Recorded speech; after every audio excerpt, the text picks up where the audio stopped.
How to Be an Artist, Step 14, Oh Brother Where Art Thou, Part 4, with guest Ethan Dayton.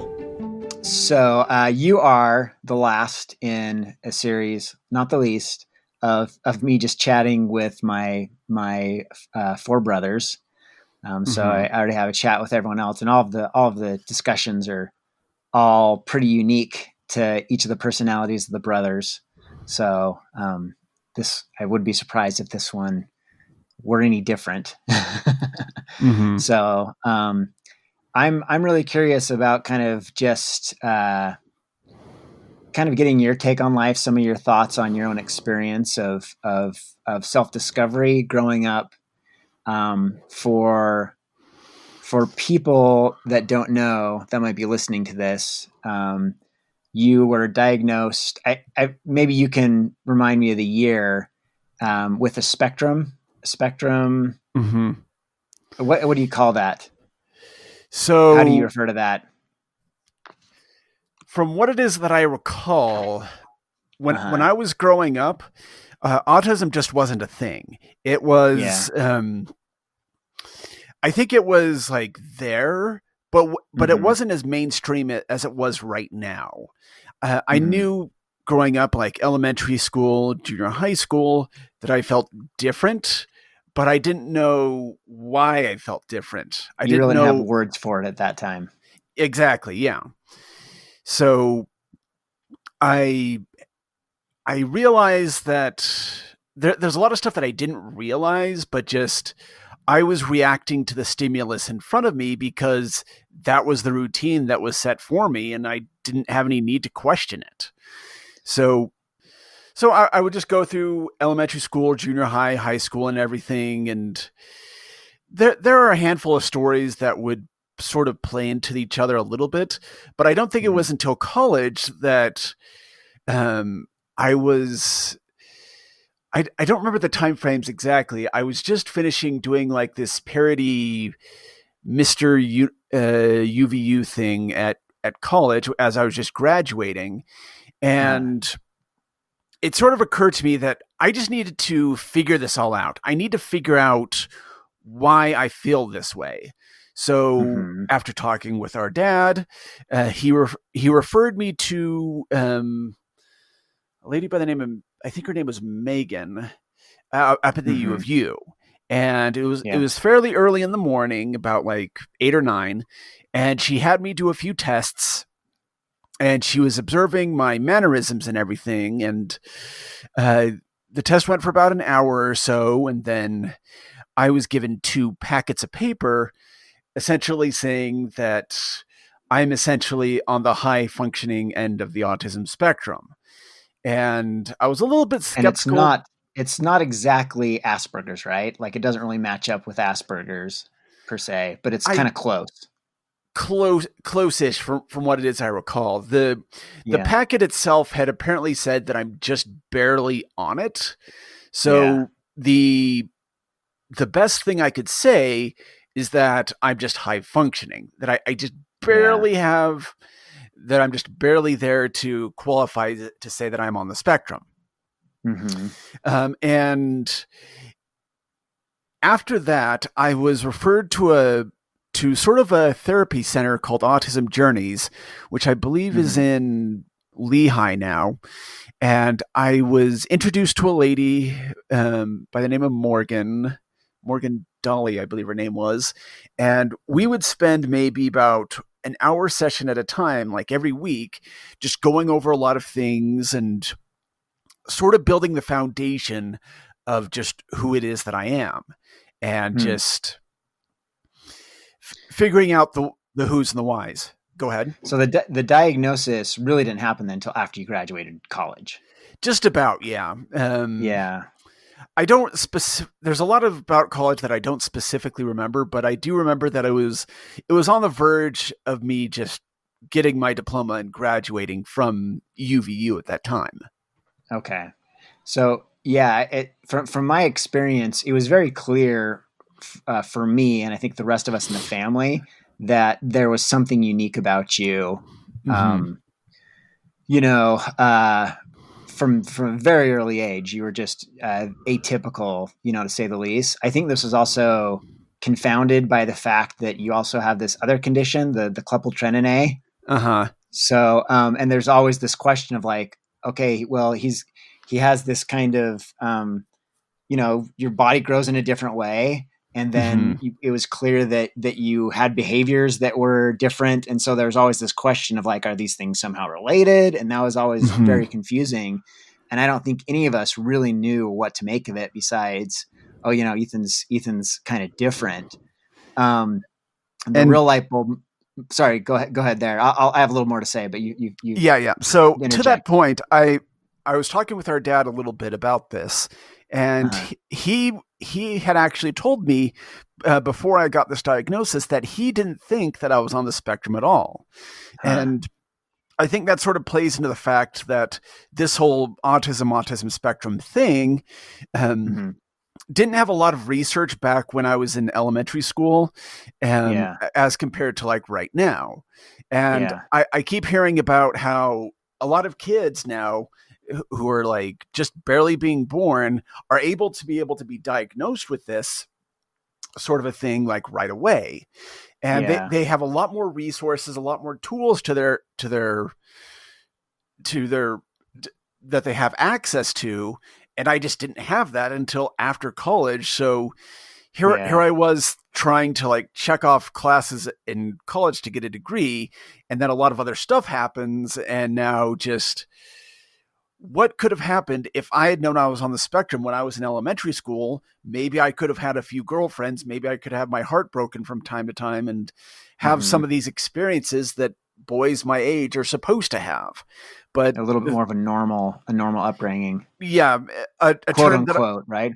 Yeah. A term that I wouldn't hear till later would be neurotypical. Just not a bad thing by any means, but just a normal average human having a normal average human experience in a sense. So one thing I'm kind of curious about, were there any attempts before you got the diagnosis? Were there any previous attempts for you to try to make sense of how you were different? Did you ever really have any other names for it, or were there ways that you tried to describe it or understand it before then? Not really. I don't really recall ever attempting to figure this out like I just mentioned, only because I think it was the fact that I was following our parents' routine here, that I went to elementary school. I graduated from elementary school. I went to junior high. You're just kind of following the program, right? Because there was this thing at the end that says you go from elementary school to junior high to high school to college, go on a mission for the church, and then graduate from college, get that degree. And the thing is just I didn't see a reason to like question that or go against it because it made perfectly logical sense.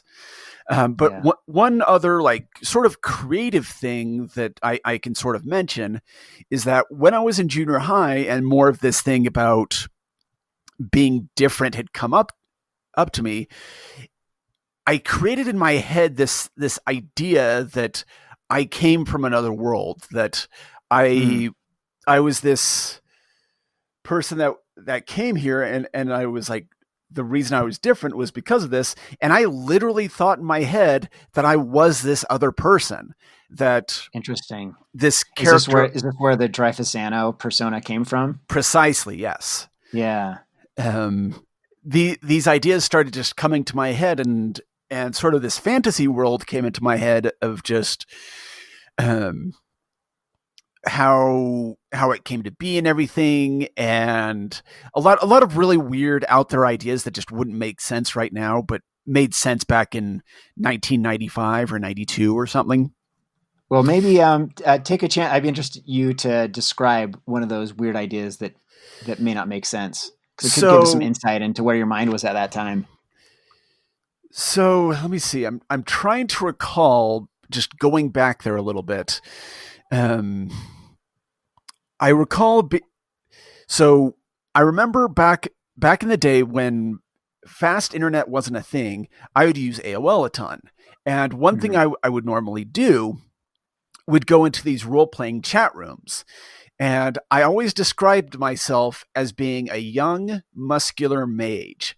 Because I had noticed that in the like the Tolkien definition of what a mage or a wizard is, you always see these typical old guys with long beards, the pointy hats, the robes and everything. And that sort of didn't make sense to me.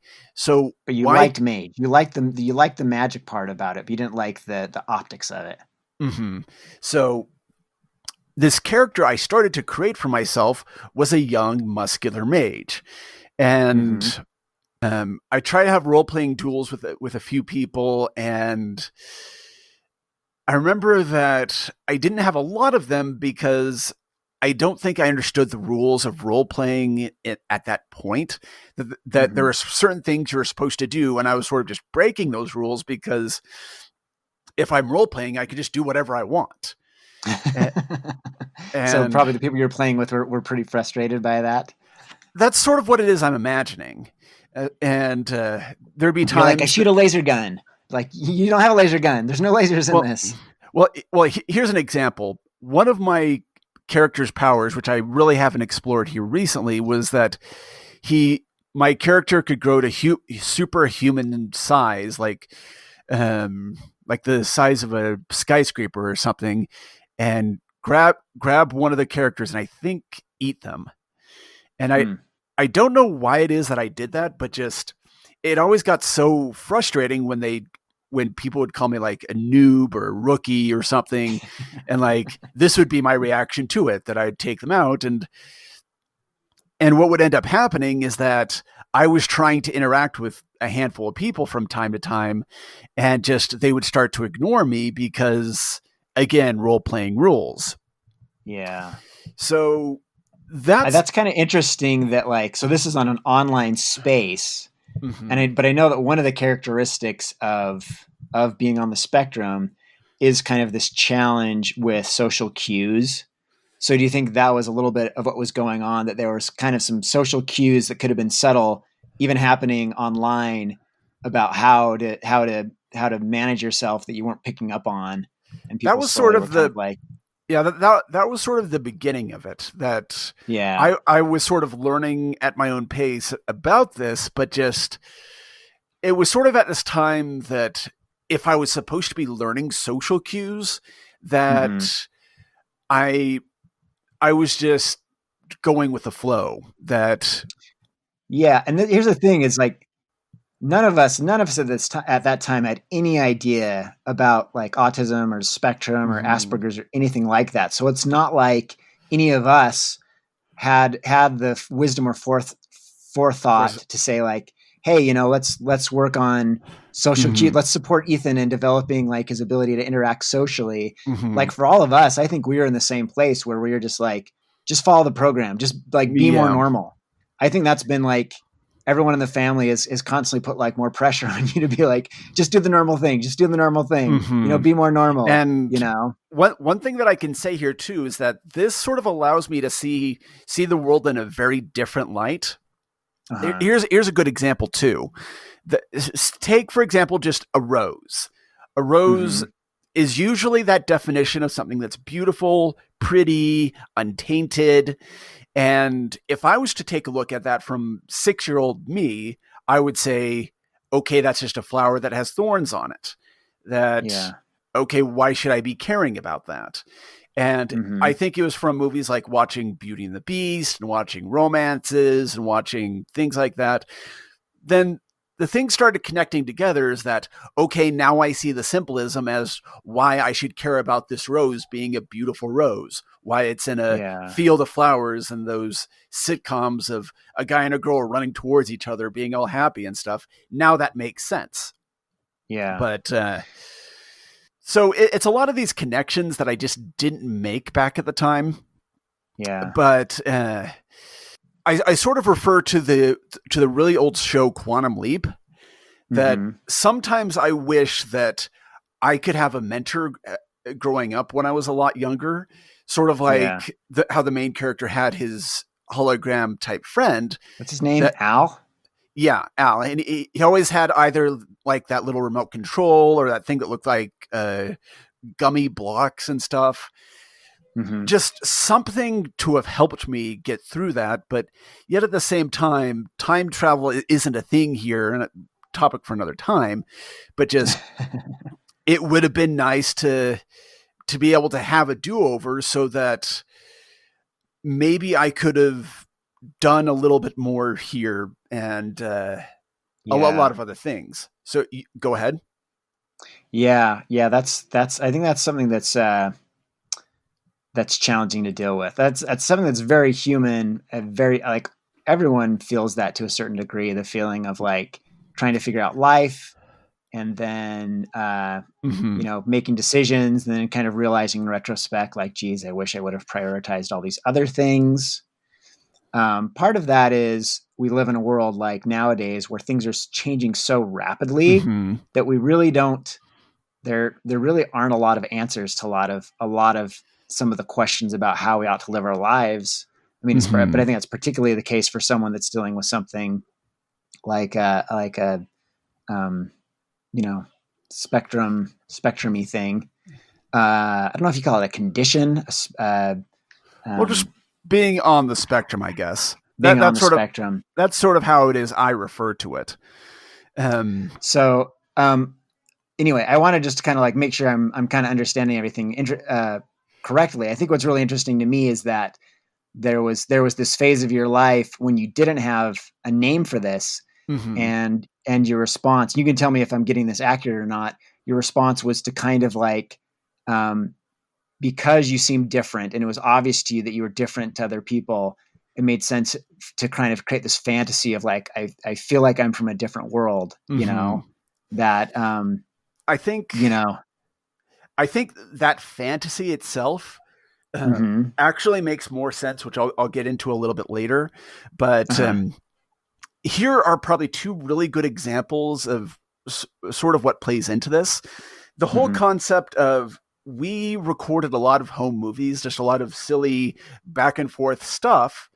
And so as an example, Ethan the Barbarian, a lot of our American Gladiators things we did, the recording of toys, all that stuff. And then this thing when The Simpsons came around, and just we had to watch every Sunday evening at 7 p.m. I would find a VHS tape, I would put it in the video recorder, and I'd hit record and just not care what's there. And it didn't occur to me even though we were still watching it, we still recorded every episode. It's not like we were missing it and had to go back and watch them. And it was this thing that it didn't occur to me that I was recording over precious home movies from back in the day with Treehouse of Horror and all these other things. And I didn't know that that's not something I was supposed to do back then. Yeah. And then when I got into high school, one movie that sort of really stuck out to me was a Goofy movie. And in the story, the character of Max does this thing at the end of high school where he dresses up as that character Powerline, and he does that big musical number and everything. He gets in trouble for it, but he gets the attention of his classmates, of the girl he's trying to date, Roxanne. And that sort of sets the stage for that movie and that story. And it occurred to me at that time that I wanted to do something like that, and I was going to do something like that. But then it didn't occur to me that, okay, I need to get a yellow jumpsuit. I need to ask permission to do this during this assembly or something. I need to. So you were thinking, when you say you wanted to do something like that, you literally wanted to do exactly the same performance. And I just didn't know the steps about being able to execute it, being able to get all these things arranged and everything. I'd always see the brothers doing their own assemblies with like that Title IX stuff and how everything was so cool. But I guess I should just really quickly explain for those listening, because you say Title IX and people are going to immediately think something else. So when we were going to high school, there was kind of this, it was just kind of this joke dance group that some of the guys in high school would do. And the joke was kind of like, because Title IX is this thing about equal representation of men and women and athletics. So the idea is that it's this men's dance group to balance out like the women's dance group. And it's usually like a bunch of guys get together, on a Saturday and put together a goofy dance number for some assembly. But anyway, go ahead. Hey, so I have a question to ask you about this too, though.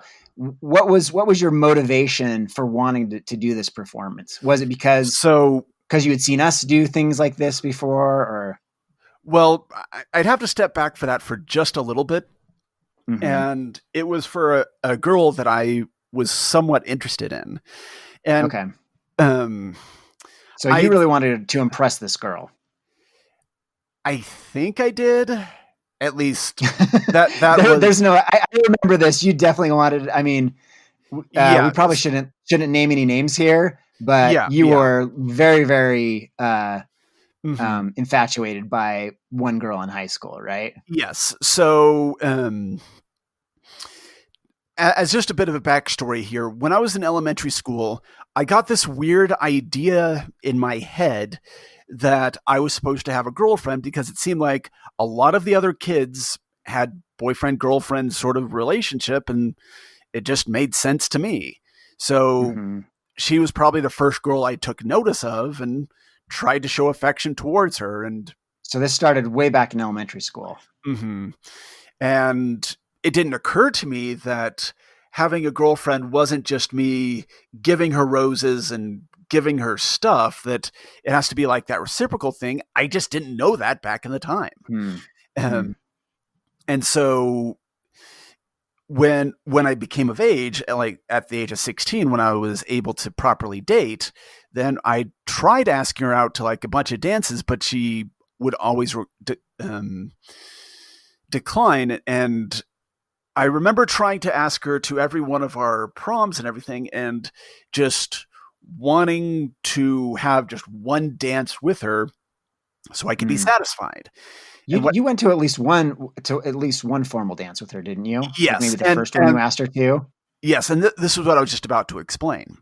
So we had a group going to some Italian dinner, and we were going to dinner right as the dance was starting, which was like way downtown. It was like another good 20, 30 minutes away. So I pick her up. She looks beautiful in this white dress and everything. And I was just, I guess I have those hard eyes looking at her. It was like in a cartoon or anime that I was just stunned. It was just beautiful. And as I pick her up, give her flowers, do the whole thing and everything. And we finish dinner, and we're getting to where the dance is right as the dance is ending. And we just barely have enough time to get pictures, and then the dance is over. Like, so you didn't have a chance to dance with her. We got the pictures, we got the group pictures together of our group, and yes, then the dance is now over. So I was able to give the pictures to her, and she was all appreciative of everything, but there was just something in the back of my head that this is the girl that I'm going to fall in love with. This is the girl I'm going to marry. But typically, any other normal story would involve, okay, we're going on dates, we're setting this relationship up and everything. I probably only asked this girl out a handful of times, just less than I guess you probably should. And you're already sure that this was the one for you. And I think this was more just my autismal stubbornness, and with a combination of like teenage hormones.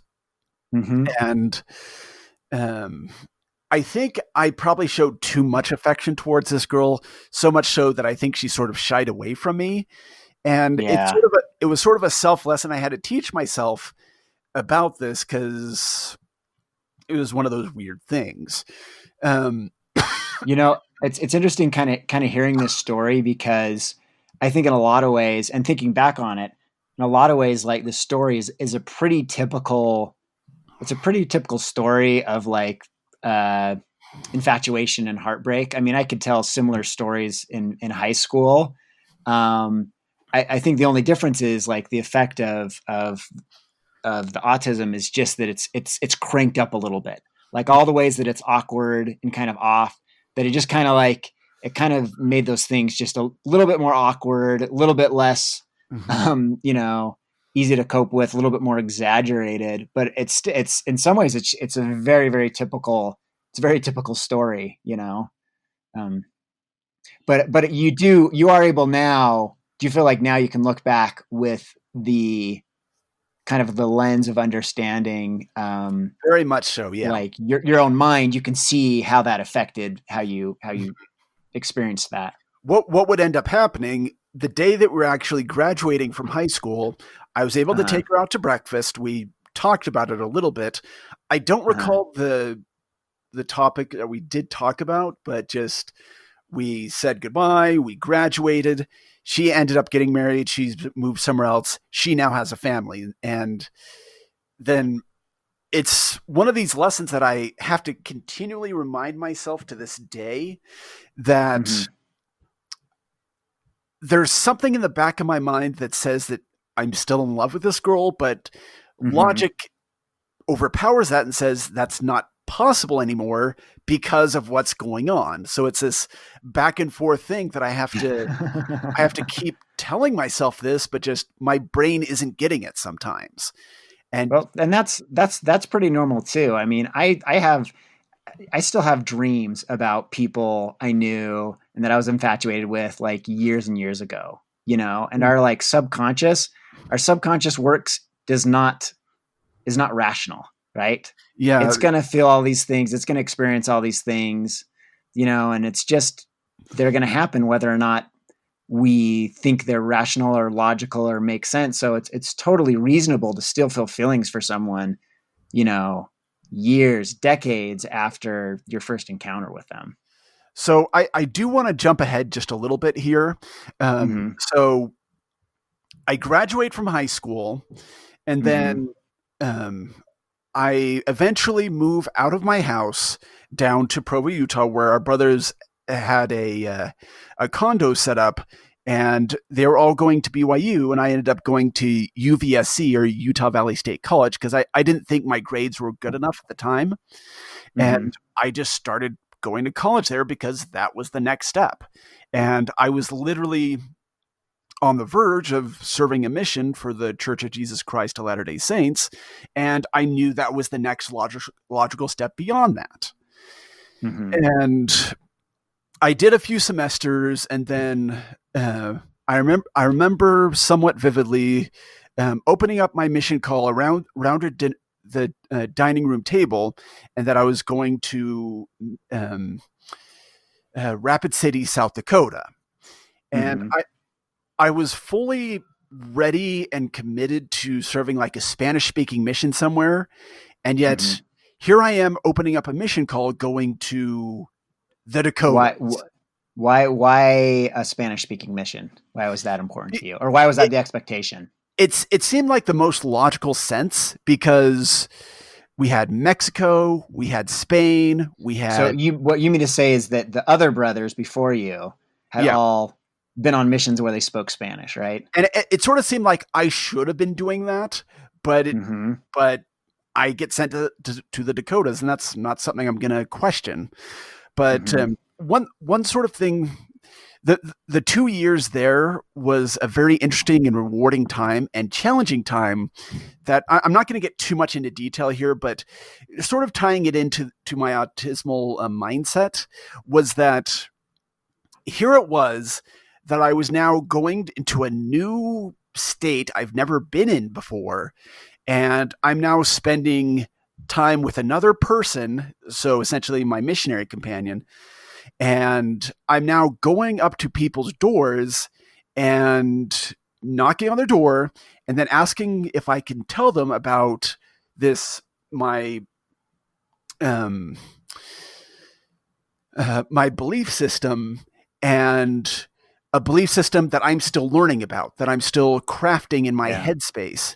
And I would get the occasional door slam and everything. And that was still a bit of a weird thing to me because I'm typically a shy person, and I could be a little bit precocious when I'm around friends and family and everything, but this was weird. This was a new experience that after 2 years, I can look back now and say, I'm grateful that I had that experience because it's made me get out of my shell a little bit and help me find my voice a little bit.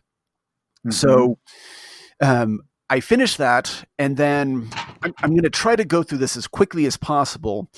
Over the next, I'm going to say 8 to 10 years, Utah Valley State College would turn to Utah Valley University, and I was starting out in associates in, I think it was multimedia, and I was starting to do my generals, just checking off just the sciences, the PE credits, just everything you generally would do and everything, and then I would go to my counselors from time to time and say, okay, what is it I need to be doing now? And what would end up happening is that they'd send me down one path. I would go down that path, and then I'd find out, oh, that was totally wrong. You're not going to earn any credits. You need to go down this path. And so this would keep on happening. And the counselor I was going to kept getting replaced. Like, I believe it was like 2 or 3 times this counselor got replaced. So I kept getting these dead ends again and again, and just, okay, I guess this is how this sort of thing works. And you're just spinning your wheels a lot, though. You weren't making very much progress as far as moving towards graduation. I think, if anything, this was probably the most experimental I would usually get in my lifetime, because I was probably taking 1 or 2 semesters where it was just racquetball and 1 or 2 computer classes. Yeah. And where it didn't occur to me that you're supposed to be done with college in, say, 4 to 5 years, just for argument's sake, and be done with it. And again, I didn't know that. You didn't know what a full class load looked like. You didn't. I was sort of just improvising before I knew what improv was, which I want to briefly cover on that here too in a sec.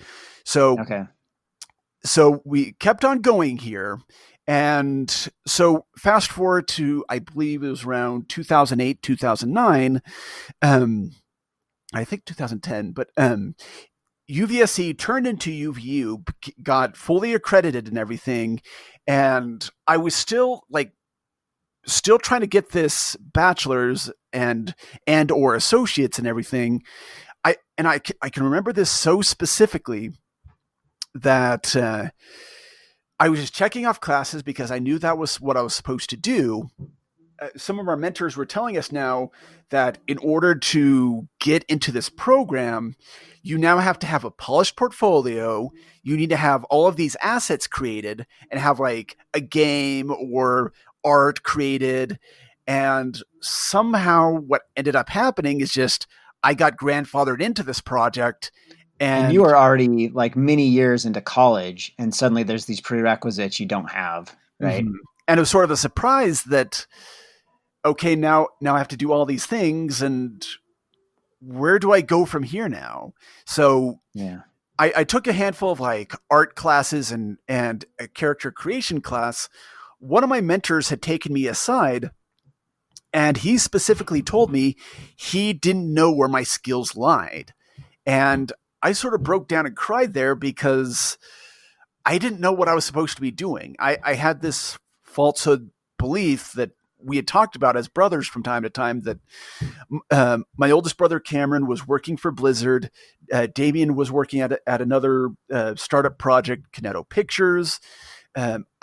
You had started with your Green Monk thing. Adrian was in New York starting Clearview Social. And just, what am I supposed to do here? How do I get to the point where these other really talented creators are, where here it is, I am just plinking away on my computer, playing a few Flash games from time to time and trying to figure out how to do this final project and get a grade at the end of the semester. So I had to take like a very stressful final class here that I apparently misheard it that you have to have this walking animation done, and that it was going to be put in front of a panel of animation experts. And if you don't get, I believe, above like a C plus in the class, then you don't graduate at all. And that interpreted to me in my brain that if you don't do that, you don't graduate from college whatsoever. So what, like permanently, like you've permanently failed at college. Something like that. Yes. As sort of a finality.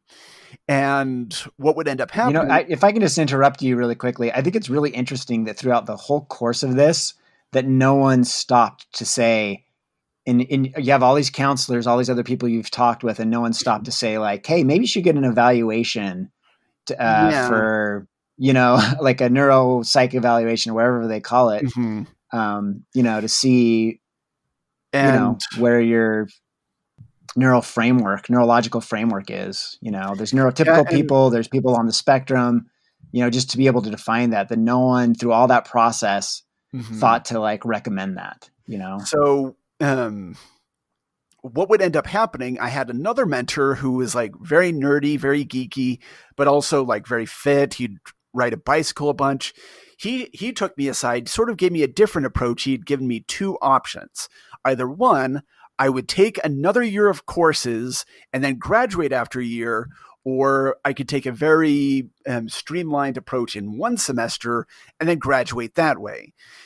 Due to some other things where Dad and our brother Adrian was going to be selling our condo in a very, very soon, there was pressure there.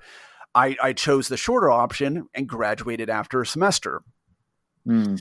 So they were really hammering in here the fact that once you're graduated, you'll get hired in a job really easily. And it's our goal here to make sure that once you're done, you go into game development, you go into all these other things, and just that sort of just didn't happen for me.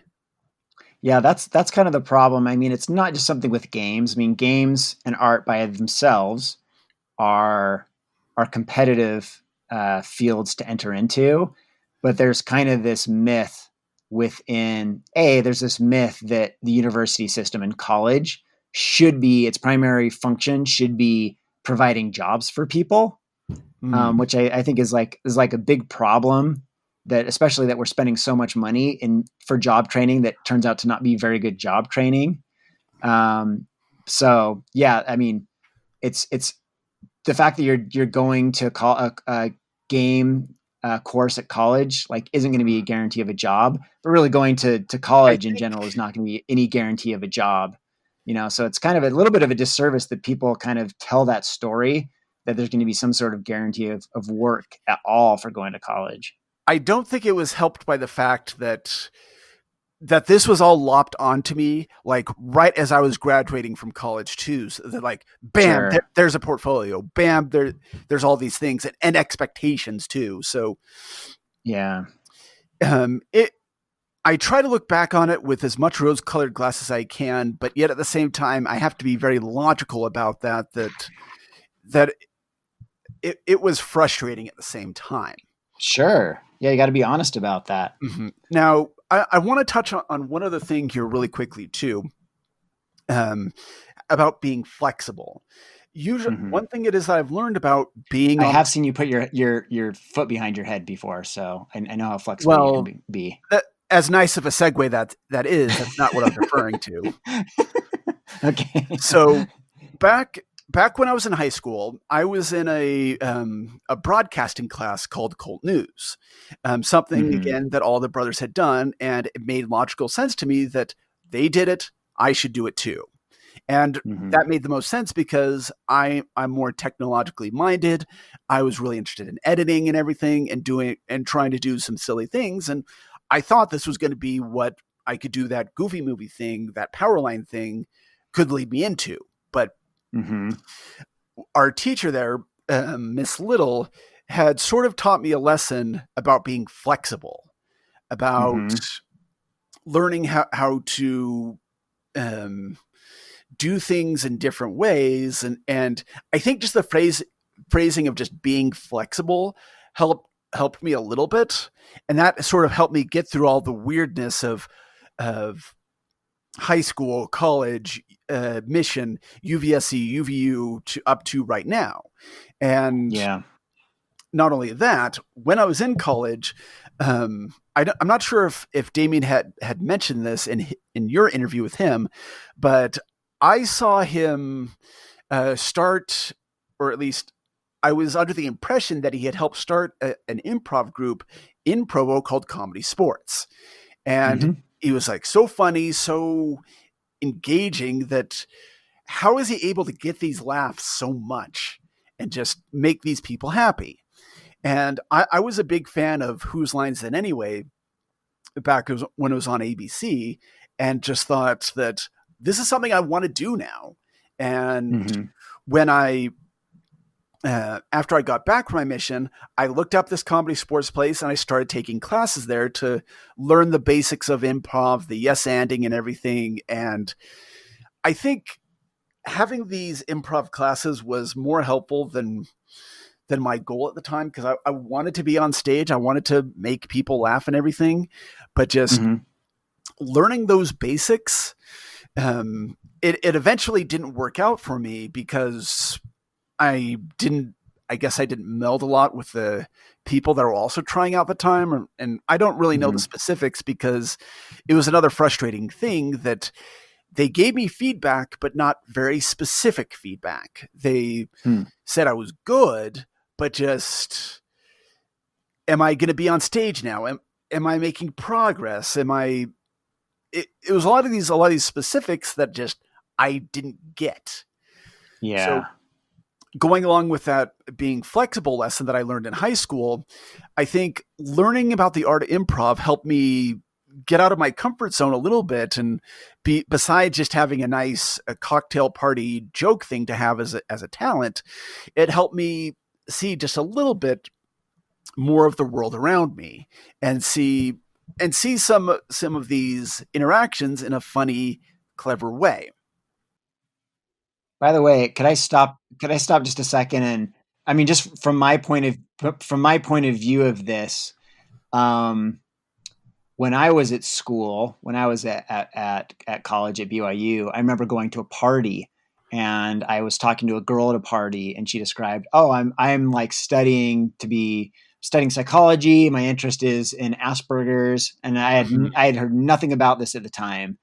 And she described to me like, "Oh," so I'm like, "Oh, what's that? Tell me what that's about." And she started describing it, and it was like this light bulb in my head of like, oh my gosh, that's Ethan. It was the first time that I'd ever, because I think it was really frustrating for us too, seeing you grow up and seeing the challenges you faced and just being like totally confused about what's going on. And I remember shortly after that starting to lobby to the parents of like, I think you should recommend that Ethan like look into this, that he should like do some sort of testing. But I felt that there was something going on. And this was several years before you got your testing though. And I think, I don't know. I don't know if you were, I'm trying to remember if you were stubborn about it. I think the parents might've been a little bit hesitant about it.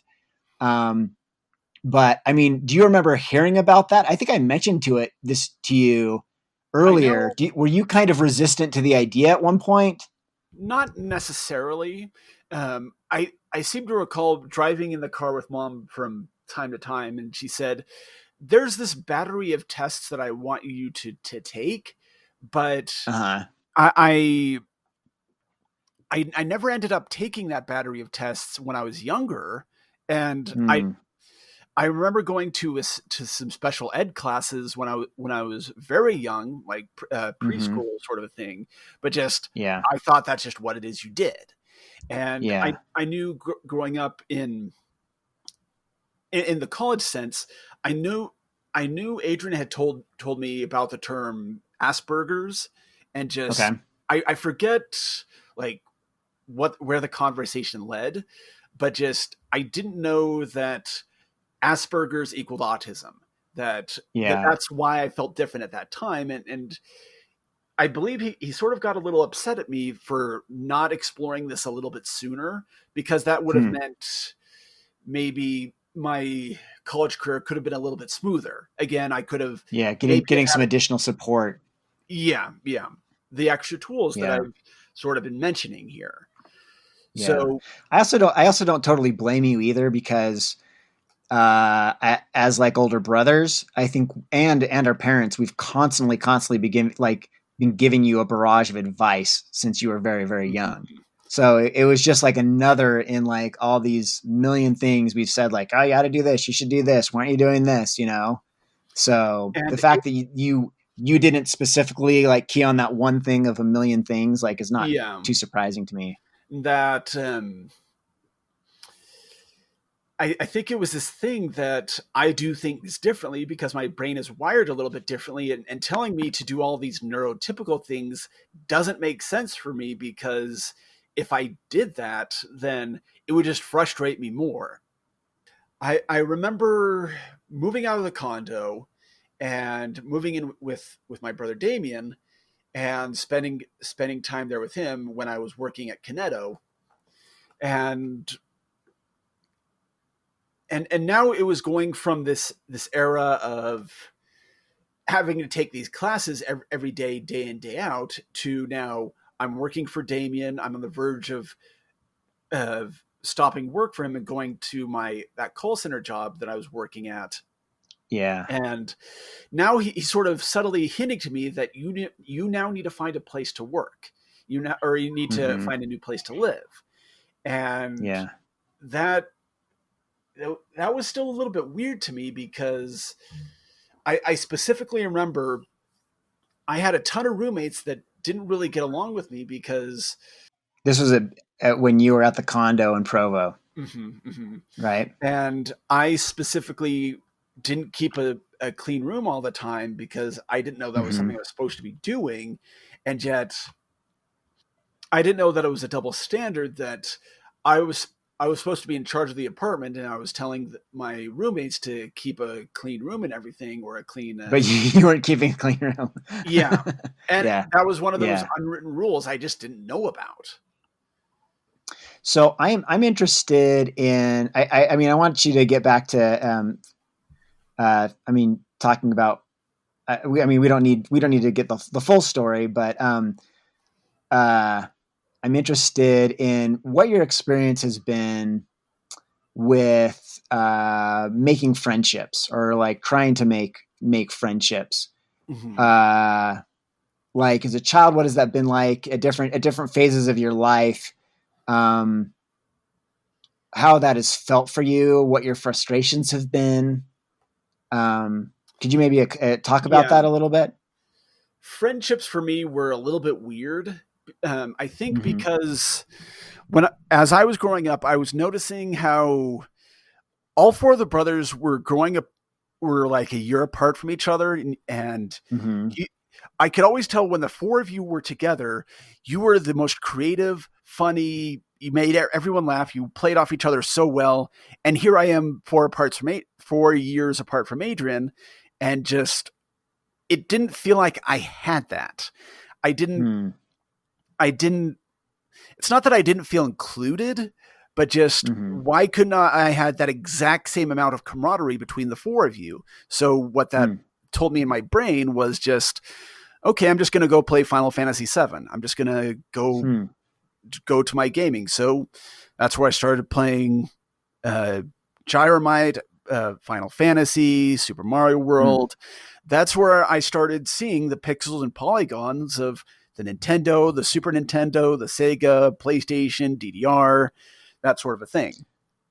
What was your experience like then? I mean, that's for with your brothers, right? Was the experience kind of similar for people at school or high school or college? So from what it is that I most remember, I kept myself a little bit, but I think I probably just had friends that were at school, friends that knew who saw me at lunch and everything, and at recess and just around the campuses, but they were never hang out after school type friends. I can specifically remember that I knew that people knew who I was in high school, knew that I was a funny person, that I I was outgoing and I was unique, but just it never really occurred to me that I should probably say, okay, let's go to the park and play ultimate frisbee or something like that, because when I It never got occurred to home, you to like to invite them to hang out with you. yeah, exactly. And Yeah. and after school, I was back to holding a controller in my hands or a mouse in my hand, because Yeah. that's just what it is I did. Was there ever times when you observed us with friends and thought like, why isn't that happening for me? Like, why don't I have a group of friends the way my If brothers have a group of friends? I want to say both yes and no to that, because Uh-huh. I knew that I saw Cameron with his friends. He'd play his piano. He would do his ska band thing. He was Mm-hmm. creating his own little world. I would see you with your Mr. Goon thing when you were doing the ska band, and I knew that when you were playing in Mr. Goon, we were doing the ska. We were doing ska music. We were dancing and mosh pitting and stuff. And when Mm-hmm. I was with Adrian's friends, he was the outgoing one. He was always trying a new scheme or something. When I was with Mm-hmm. Damien, I knew he was the funny one. And it seemed like all of those different things, that all the brothers had their friends, and then there was me. And Mm-hmm. and it didn't occur to me that I should be making friends with them. And it was always Mm-hmm. just this thing of, they have their friends, and here it is, I am being the kid brother. And just Mm-hmm. I'm the one, not necessarily being the fourth wheel or anything, the third wheel or anything, but just Mm-hmm. I was the sidekick in a cartoon, or the kid that I would say, tussle my hair, please, or Mm-hmm. I was just there. So more Yeah. specifically with friends, I did make two friends growing up, and I talk to them now from time to time, but just my friends were Mario and Sonic growing up. And I don't mean that in like, that was where my imagination started going wild and everything, because that's just what I did. And I can't really explain it Yeah. beyond just, that's what I did. Like it didn't even occur to you the fact that you're like, oh, I want to play video games. Mm-hmm. Like that was what the idea of cultivating friendships didn't seem like it was something that was even. I can remember back to it. You're much more self-aware now than you were then. And I can just remember back then that wouldn't have even occurred to you. Like Mm-hmm. you would sometimes, when friends would come over, you were just focused on the video games or focused on on television. There was very little of a desire to like engage with another person. Sometimes I knew they were there, and I would Yeah. participate sometimes, but it was like, Yeah. my attention was 20% towards them and like 70% towards a screen or something. Yeah. Is this something that you still think about? Do you still think about like cultivating friendships? I mean, obviously you do have like the family. What are your thoughts when you think about like cultivating friendships outside of the family? That's still a weird concept here for me, because looking now at 2020, and here it is, being as old as I am now, that routine of being by myself is still the routine. And I've been trying to actively break that routine and try to be a little bit more social, but it's been hard for me to be that social, because there's no one out there that has exactly my likes and what it is I know that I like. And even then, I'm still trying to figure out what it is I like, because I know that I'm into gaming. I know I'm into clean stuff. And I like laser tag, VR now, and I'm trying to develop my tastes and everything, but just, I don't know how to find other people that I can relate with, that can treat me like my friends and family treat me, like my cousins treat me. That I know that if I could go to a family reunion, people there know who I am. They know my quirks. Yeah. They know that I like being around children and enjoying that. But just, I don't know how to initiate that with people I don't know. Because Yeah. if I went to a social gathering and where it is I only knew, say, one or two people, I'm immediately a wallflower, because I don't know that if I become the outgoing person I am, are they going to see me as being weird? Are they going to see my quirks as being, what is this guy doing? Sort of a So thing. that's pretty scary for you, to the idea of, if you're in a situation where you could be social, the idea of speaking up to you itself is pretty overwhelming. Because I've sort of seen these Facebook videos pop up from time to time of this outrageous thing that this one person did. And I don't want to be that person. And here's a good example here too. So back in about 2008, I did something called the Disney College Program, where I could intern for Disney and say I had Disney on my resume. And this was way before I knew I was on the spectrum. So I was going through the orientation, and I learned here that when you're not working, you can go to the parks whenever you want. So there'd be from time to time, I'd go to some group of people, like people I was staying with, and we'd go to the parks. So before that, I was familiarizing myself with the water parks, the place I was going to be working, Typhoon Lagoon. And I went there one day, and I was in a swimsuit. I went just by myself to the wave pool, just experiencing it, say that, okay, I did a wave pool. As I was swimming around and everything, I noticed right in front of me that there are three girls taking a picture, just as girls do, and just having a good time there. So I thought I'd be my snarky self here, and I subtly tried to you photobombed. Yeah. And the thing is, I didn't know that photobombing was a thing. I just thought I was being silly. So by the way, if you look up like lists of great photo bombs like online, it's kind of an image that's gone viral. Like, you can find it just by looking up like photobomb pictures, right? That was something I was just about to mention here. So I do that. So I made a really weird face there, and I just ducked into the water and just went about my day, just not thinking about it again, just a one and done. Yeah. And so fast forward like a few months later, after I do that, I'm starting work at another call center, as I was in college. And as I'm going through the training and everything, one of my people that I'm getting trained with says, "Hey, you're famous." And I'm thinking to myself, okay, I haven't started a YouTube channel yet. I haven't done anything worthy of this. And so he pulls up this website called eBombs World, and he pulls up this list that you were just mentioning here of 10 pictures ruined by quote unquote that guy. And lo and behold, I believe it was like number 6 or 7.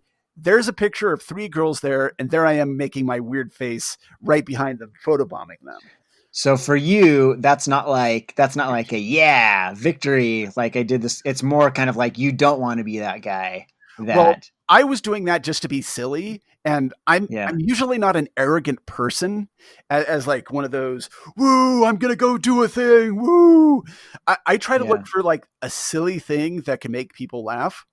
And that occurred to me that picture, it didn't happen right at that moment, but I would share that picture with other people from time to time. And a lot of people had commented on it. Hey, that's funny. Hey, that's silly. Hey, don't feel embarrassed about that. But the thing is, one of two things could have happened with that picture. Either one, I either ruined those girls' vacation, or 2, I made that vacation, and that was probably the highlight of it. And that's the more likely story. Like, that photo is of interest to them forever because you're in the photo. People have a million photos of dumb people smiling, but I'm sure that's the most interesting photo from their vacation. And I think to that point too, if I'm ever going to be super rich and famous, if I'm ever going to have some sort of prestige and a following, I want to make sure that everything it is that I do has meaning and purpose to it, and that I want to make sure that if I'm going to be silly, if I'm going to do things like that, that people know that I'm not doing it to ruin their situation, that it's Sure. that Yeah. maybe I photobomb them and I give them $1,000 for letting me do that or something, as just an example. Yeah. So, can I ask you, I guess, I mean, I'm interested in the whole, like the friendship thing and such, but, I also don't want to, I think I definitely have a bit of a bias as far as like, I would love to see, that become something that's more of a reality for you, becomes easier for you to be able to cultivate friendships out of the family. Like that's something I would like to see for you. But at the same time, that's me kind of like projecting that onto you and saying like, I think this is what would be best for you. But, I know you are currently, doing some work with like a therapist, right? So what is for you? Is the most important thing for you to work on? Like what to make your life better and to be able to kind of like fit in better, or however you want to say it, to better be able to better manage the unique mind that you have. Like, what are your priorities? What do you want to work on as far as your own self-development? That is probably one of the hardest questions that I've sort of posed to myself as well. Uh-huh. And if I had to put anything into a sentence, it would be figuring out those unwritten rules that just other neurotypical people say, normal people do this. Why aren't you doing it? And I mean, Yeah. there's been few people, I don't think anyone has ever been like that blunt with me outside of like the last call center I worked at. But I think the thing here is just, there's a whole lot that I feel like I don't know. Like I'm still in that mindset of sitting at my really old TV playing my Nintendo, and now I'm supposed to be an adult. Now I'm supposed to pay bills, and I'm supposed to follow this thing that adult humans do a very specific set of things, and if you don't, you run the risk of creating controversy, of being on Facebook now, being like, look at this thing that this guy did, and there's like 100 comments of what is this world coming to, and da da da da da. Yeah. And Well, by the way, I think that's a normal thing for everyone to feel, this idea of like, okay, what am I supposed to be doing? I'm an adult now. What am I supposed to be doing? I mean, I very much in a time in my life when I'm feeling that, but I do think you're in a unique position where your particular challenges probably make that a lot harder to figure out. yeah, and I have this idea in my head of what it is I should be doing, but I've been realizing that I'm almost questioning that like on a day-to-day basis. Like I feel like I'm supposed to have something I'm supposed to be doing, but yet at the same time, just I'm questioning that again and again. And I'm not doing that in sort of like a cynical sense, but just more of a logical, scientific sense that are these things that I'm supposed to be doing, but then at the same time, I still have this routine that I'm following because that's the routine I've been following. Yeah. And you're comfortable with it. Yeah, for lack of a better term, yes. You know, I know that this is one of many, many like suggestions your brothers have made, but it might be more helpful rather than thinking about like what you should be doing, to be asking the question like, what are some things that could be healthier for me? And I don't mean just physically healthy, but just like, how could I be healthier and happier? You know, and it's not a should, because should is like someone telling you this is what you're supposed to do because other people do it, but that's going to be totally different from you for you. Like what is healthy for you is going to be different than any of the rest of us, even though there's going to be some overlap. If I had my way, I think at first it would be having my own house to myself, bills being paid off and everything, and having a good afternoon of quiet, but being at my computer, being able to edit videos together, so I'm releasing content onto my YouTube channel. That's what you'd really like to see happening with your life. Yeah, and Adrian had sort of brought this up here to me that when I moved in with him, he wants me to be a little bit more social and everything, and I'm actually all for that. I was trying to figure out how to do that in the apartment I was just living in, but I didn't know how to do that. And he's been nothing but great to me, and he's had his suggestions here for me. And I think what it is that I'm trying to do now, I'm trying to overcome my own brain and being able to say that I'm spending these days recording videos and editing videos together, getting that content uploaded, and then maybe going out, taking my new iPhone Max Pro and recording myself doing a stream, doing like a poke walk, and finding other interesting things I could be doing. And yeah, I have to say, just like along those lines, like, I mean, I know that having your own place is important to you, but I really like seeing you at Adrian's place because it, in some ways, it kind of solves the problem of socializing. You don't have to go out and make new friends, but instead, it's like you're just closer to family that you already have, which I think is nice. I like seeing, in some ways, I don't like seeing you in a place of your own because of how isolating it is for you. So let me counter that just a little bit here. Okay. I will say here, I've had a really great time staying with Adrian, and I have few nitpicks to that point. But one thing it is that I am noticing is that I will have an 8 o'clock wake up time almost every morning with the kids running around, eating breakfast and everything. And I've literally heard them stomping on the floor, which is essentially my ceiling. And that'll literally happen for hours on end. And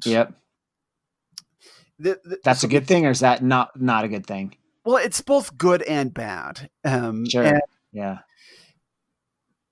I can, if I'm in my downstairs bathroom here, there's an air grate that has AC, and I can literally hear everything that's going on upstairs if everyone upstairs is positioned in a very specific way.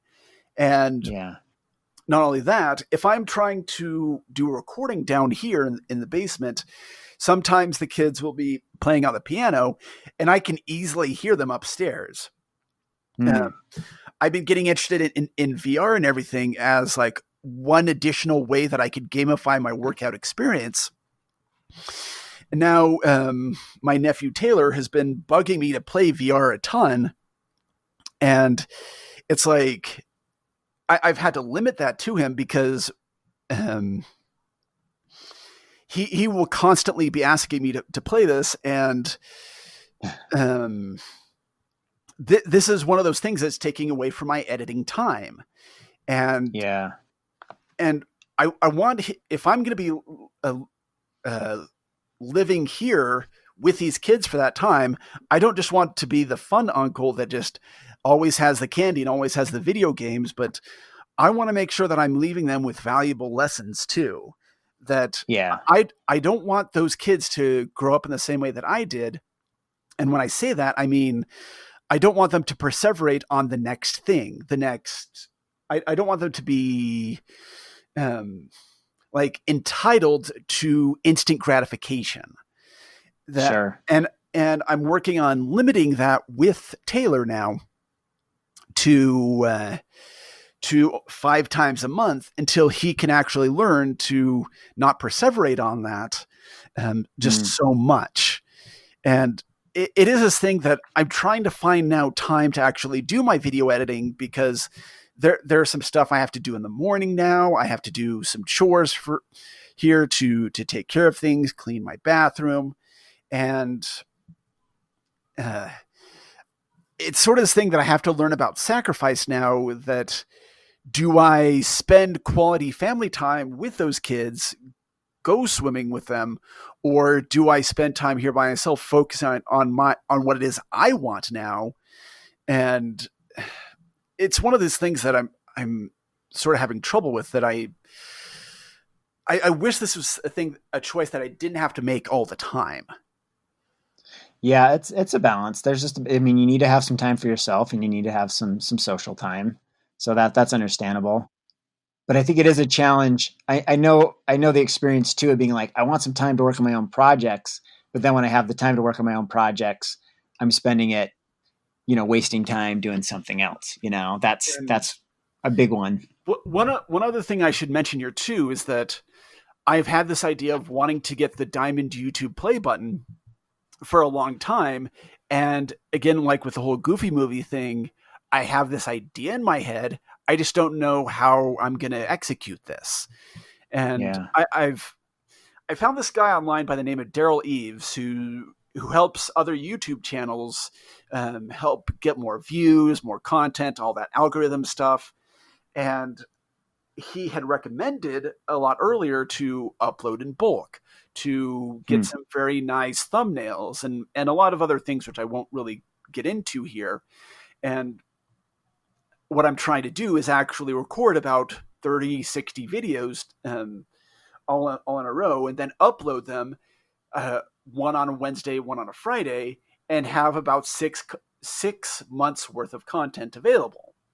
And then eventually getting to a point of where I can get out of the bulk habit, and I'm now adjusting into uploading on a weekly basis, on a daily basis, and then can I do 2 videos a day, 3 videos a day, et cetera, et cetera. And gotcha. It is one of these. Are you still doing, how much of this, what's the different type of content that you're uploading right now? I guess you could talk about, tell people about your YouTube channel at this point too.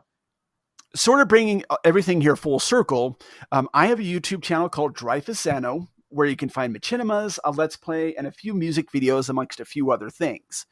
And I should mention here too that around 2004, 2005, I started playing World of Warcraft, and that is a story for another time. I'm not going to focus too much on it, but fast forward a few years after I graduated from college, it occurred to me that I have this game that I'm playing here, and I still had this improv itch.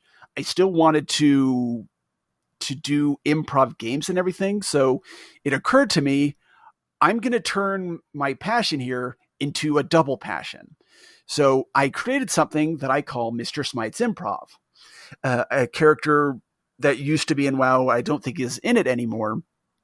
And every Friday and Saturday, I'm also on Twitch, twitch.tv/Dreyfusano. And I go for about an hour and I tell jokes. I do improvise scenes. And I've started to get a very slow following, and more to the friend thing. I actually made a friend with this show, and that doesn't happen to me all that often. So this girl got really interested in this, and I would slowly make some more friends here and there. And we had a fun time. We tried having a practice one time, and we tried to do an improv game that I just couldn't get. The other two were just laughing. They were just laughing hysterically because I couldn't figure out what it is this thing was supposed to be. And I can now say that I have a really good friend because of this game that I play. Cool. So is this still a friendship that you've maintained too? Do you guys still do the Mr. Smites together? She actually has gotten super busy, so I don't see her as often, but I have talked to her on Discord from time to time. So cool. More specifically here, on YouTube, my channel is just Dreyfusano, where I've tried to create just fun music videos, music video ideas, and sort of a Muppets-esque sort of a thing, where I have like short comedic things, and I try to do a machinimated version of my show. And what my goal here is to, on Friday, have a machinimated Mr. Smite's Improv, have 3 improv games that I usually do, have like a short commercial break that's like a small bit or a sketch or something, and then usually release like any other funny things that are just like one-offs. And then on Wednesday, I'm trying something where I'm creating gold guides and tutorials, helping other people get more World of Warcraft gold because they have WoW tokens. And if you can get WoW tokens, you can play WoW for free. So that's my first idea here, first of all. But now it's this thing of I have to be recording at like 8 at 9 at night when everyone's gone to bed. And the good thing is here, being in this basement, Adrian has told me that maybe I've had music down here from time to time. He hasn't heard it. That I can be down here like playing a VR game and they don't hear it at all because they're in their upstairs. They're all asleep, and that's great. So yeah, it's sort of hard for me to record the audio that I'm trying to record here because, again, I'll literally hear stomping or I'll hear like the piano playing very, very loudly, I might add. And yeah, I know that experience myself. You can hear that in the back of a lot of my podcasts, actually. But that's sort of my goal for right now, that I'm well aware of the fact that I still feel different, that I'm still trying to figure out a lot of stuff. And I don't want to be the person living in their parents' basement, even though ironically I'm living in a basement here. I don't want to be the stereotypical person that just doesn't contribute and is gaining weight and doesn't contribute whatsoever.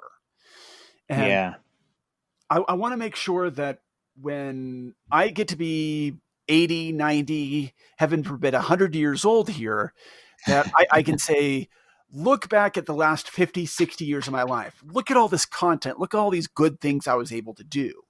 And I think one of the things that I'm realizing now that I graduated from college and my dad has now just become more of a mentor and less a parental figure, it occurred to me now that I don't have someone telling me this is the next thing I need to be doing. And if I have that, it usually either it doesn't make sense or just that's not a fun thing I want to do or a bunch of other reasons. So it is this thing that I'm trying to figure out here. What's the most thing that I can get the most value out of, so that I think I want to be a good example to other people. I have a mission statement now for this channel that I'm going to be uploading, where it's going to cover about 4 or 5 aspects. The first thing is that I'm an active member of the Church of Jesus Christ of Latter-day Saints, my belief system. 2, that I'm on the autism spectrum, that I see the world in a very different way. That 3, I'm a gamer. 4, I'm an improviser / entertainer. And 5, I'm a guy. And that all 5 of those things together sort of define who it is I am as a person. And I'm trying to figure out how to meld that together so that I can be the best me that I can be, that I can live my personal best life.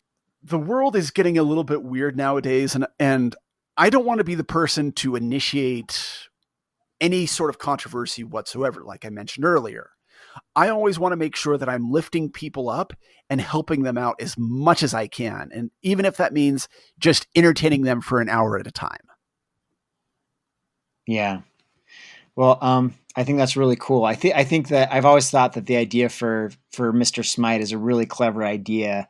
I think you're thinking along the right lines about, adding some polish to it, doing the machinima with it. I mean, this is stuff we've talked about before that sometimes I watch and I don't know where it actually starts, because there's a lot of setup for it and stuff. But yeah, I think it's really interesting what you're doing, and I hope people check it out and find some interest in it. I think it is one of these things too that in my most frustrating times, I can really recall now that I always said, I'm going to do this. I know I'm going to do this, but I don't do it. And I say that I want to do this, this, and this, but I don't do it because I didn't know how to do it. And I think that was probably the biggest stumbling block I ran across when I was younger, because it was just, that's how these human beings learn how to do things.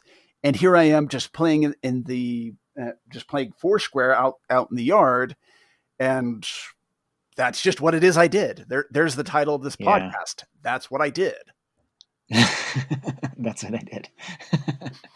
Well, brother, thank you a ton for sitting down with me. I really don't get a chance very often to sit down and just hear your point of view on life. And it's something that I feel like I really need to do more, and I really appreciate. And I'm always thinking about you and hoping the best for you. But there's a lot of things in your life that give me a lot of encouragement. I hope you'll consider that you can be a productive, interesting member of society and still live in your brother's basement. That you don't need to have a house to prove yourself. And then there's a lot less maintenance too. Mm-hmm. The house itself is just a stepping stone in the right direction. Because one thing that I didn't mention here is that I've sort of been a little bit obsessed about getting married, and it is one of these loneliness factors that I've sort of been dealing with a little bit back and forth. And I have this really specific idea of who it is I feel like I should marry, but I won't get into this topic here for right now, but just that feels like a necessary part of getting to marriage is having your own home. That's kind of what you feel. And I think the reason why I am here right now is sort of a preparatory stage for me, so I can get to that point. And it was one of these things here that when I was younger, it always seems like I was criticized for missing one very specific thing, like say if I was mowing the lawn. And I was taking all these steps here. Dad was watching everything with a fine-tooth comb. And they would say, okay, you're doing this. But then I would make one very big mistake, and therefore I failed. Therefore, I just didn't do anything right here. And I think when it comes to this whole dating thing, I'm trying to find this aspect of finding the right balance and trying to figure out where my missing edge pieces are here, and then looking for someone I could be satisfied with being with. And I don't mean that in like a selfish way, that I can realize that I could be a little bit, I tend to get really bored really quickly, and present company excluded, of course. It's just this thing of, I feel like I'm babysitting the 6-year-old in my head, and I'm always trying to look for the newest things and everything. And I just want to make sure here that when I do get married, and I will say when I get married, that I give this marriage the time and attention it's supposed to have. Sure. And I think too that there are these things that I'm trying to figure out, and I do realize that between you and I have probably spoken the least.